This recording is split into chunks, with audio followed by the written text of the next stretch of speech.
अऊज़ु बिल्लाहि मिनश्शैतानिर्रजीम बिस्मिल्लाहिर्रहमानिर्रहीम अल्हम्दुलिल्लाहि रब्बिल आलमीन वस्सलातु वस्सलामु अला मुहम्मदिन व आलिहि त्ताहिरीन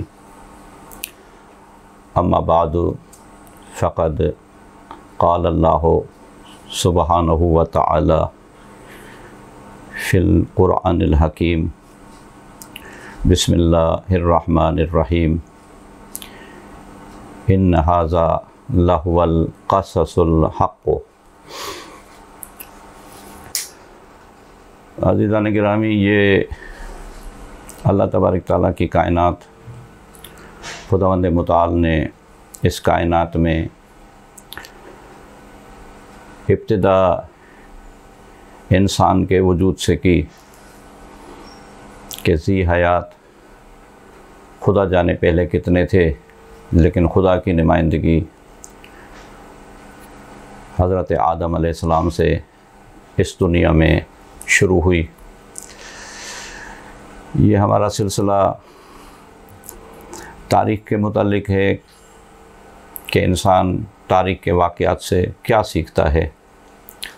इसमें हम ये कोशिश करते हैं कि कुरान मजीद, जो कि अल्लाह की पाक किताब है, और उसी के फ़रमान के मुताबिक कि अल्लाह तबारक तआला ने कुरान मजीद में सूरह मुबारका आले इमरान में फ़रमाया है कि तहक़ीक़ ये जो क़िस्से हैं मुख्तलिफ़, वो हक़ के क़िस्से हैं, हिदायत के क़िस्से हैं, और इनसे इंसान हिदायत हासिल करे।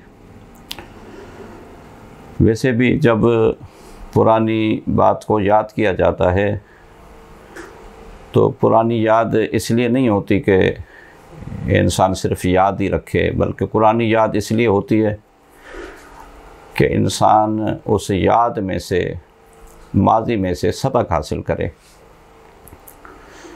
इसलिए ये एक सिलसिला है, तारीख़ सिखाती है से।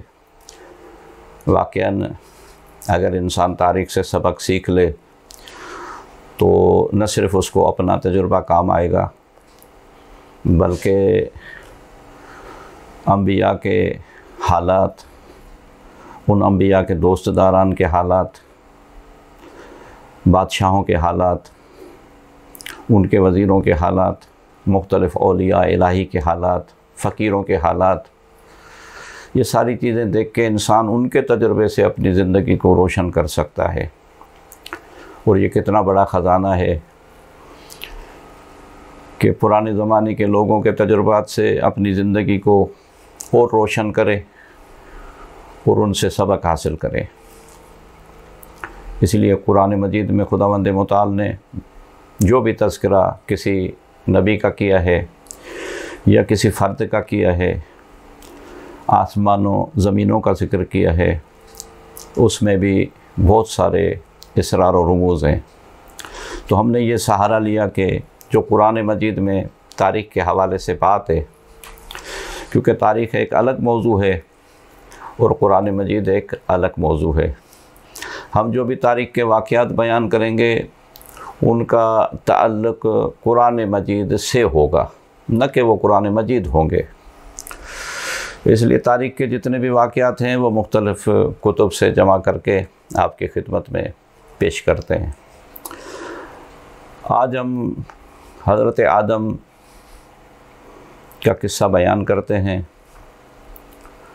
कि हज़रत आदम की पहली खिलकत तो उस मकाम पे हुई थी जिस मकाम तक हमारी रसाई नहीं है, लेकिन कुरान ने बताया कि मलाइका के सामने खुदावंद मुताल ने इज़हार किया कि इन्नी जाइलुन फ़िल अर्ज़ खलीफ़ा, कि मैं इस कुर्राह अर्ज़ पे अपना नुमाइंदा बना रहा हूँ। और सारी चीज़ें हैं जो कि मकतब इल्म की चीज़ें हैं कि मलाइका ने एतराज़ किया, खुदा ने किया फ़रमाया, लेकिन बहरहाल हमें क्योंकि तारीख़ की तरफ जाना है तो हज़रत आदम अलैहिस्सलातु वस्सलाम पहले इंसान हैं इस कुरान मजीद के रूह से।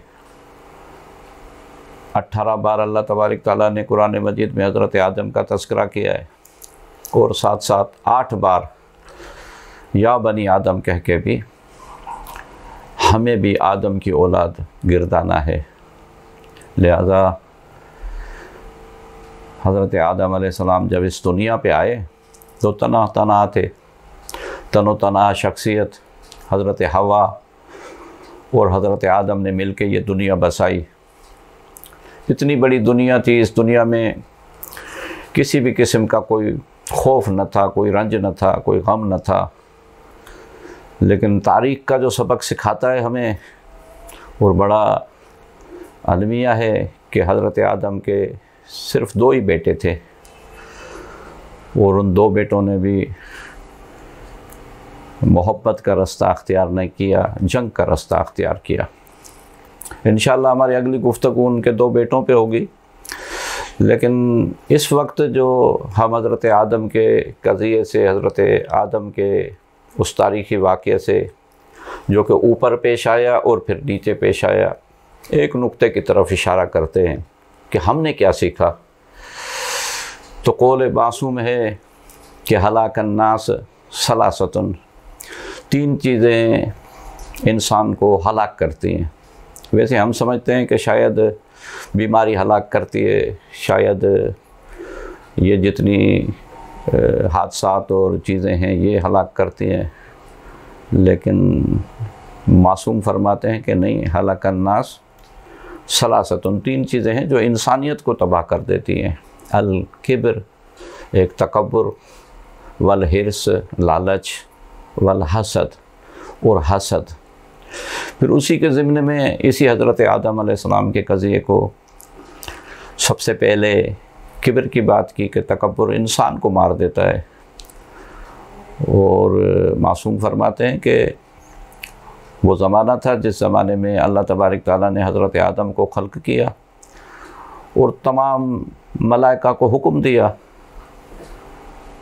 सजदा करो, तो सिर्फ़ एक इब्लीस ने सजदा नहीं किया। और अल्लाह तबारक ताला ने जब उससे सवाल किया तो हज़रत आदम के सजदे न करने का जो सबब बताया कि मैं इससे अच्छा हूँ, इससे भला हूँ, तकब्बुर किया कि तूने मुझे आग से पैदा किया, इसको मट्टी से पैदा किया है।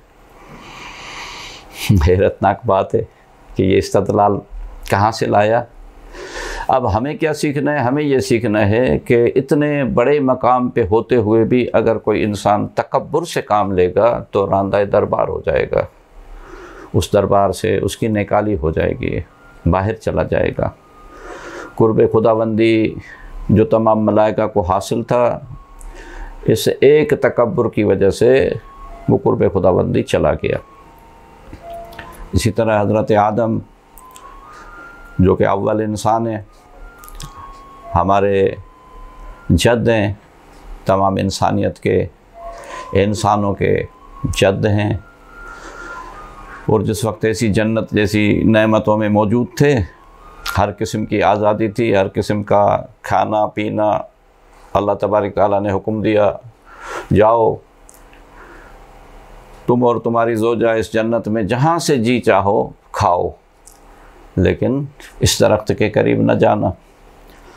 तो हज़रत आदम को जिस वक्त इब्लीस ने ख्याल दिलाया, वहम दिलाया, वो यही हिर्स था, यानी लालच थी, किसी और मंजिल के लिए लालच थी। इतनी सारी चीज़ों के होते हुए भी उस हिर्स में हज़रत आदम उस जन्नत के मकीन न रहे और जन्नत से इस कुरह अर्ज़ पे आ गए। और कुरह अर्ज़ पे आने के बाद जो तीसरी चीज़ है हलाकन नास, के इंसान को, इंसान की तारीख़ में सबसे पहले जो 3 चीज़ों ने उसको नुकसान पहुँचाया है, अल किब्र वल हिर्स वल हसद। तो तीसरी चीज़ ये हसद है। ये बहुत ही बुरी बीमारी है और जिसके अंदर होती है उसको भी पता नहीं होता। जिस तरह दूसरी बीमारी हैं उनकी अलामात ज़ाहिर होती हैं, लेकिन हसद की अलामत खुद हासिद इंसान तक ज़ाहिर नहीं होती। वो हसद में जलता रहता है, हसद में ऐसे काम कर लेता है जो खुद उसके लिए नुकसानकार होते हैं। तो इस मकाम पे हज़रत आदम अला नबीना अलैहिस्सलाम के 2 बेटे थे और उन 2 बेटों ने इस हसद के बुनियाद पे जो कारस्तानी की, इंशाअल्लाह हम इसको अगली किस्त में बयान करेंगे। वस्सलामु अलैकुम व रहमतुल्लाहि व बरकातुहू।